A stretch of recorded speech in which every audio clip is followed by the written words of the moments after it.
kami na another day, another vlog. So flex ko lang itong matigas na ulo ng batang to na sasama sila sa akin na mayroon akong bibilihin dun sa sindangan ng decoration stuff. Tapos the whole family sasama sa akin dahil maliligo daw sila sa dagat. At ito yung matigas kong youngest na nariban ng tita Joa nila.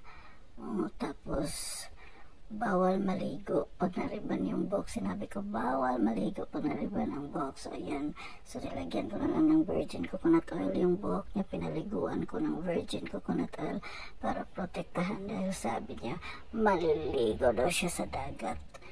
Ang tigas talaga ng ulo, so pinaliguan ko na lang yan ng virgin coconut oil. Ayan, parang pinahinahat oil ko para proteksyonan yung buhok niya, para hindi ma-damage or masira sa tubig ng dagat. So yan, thank you guys for watching. So yan, effective naman.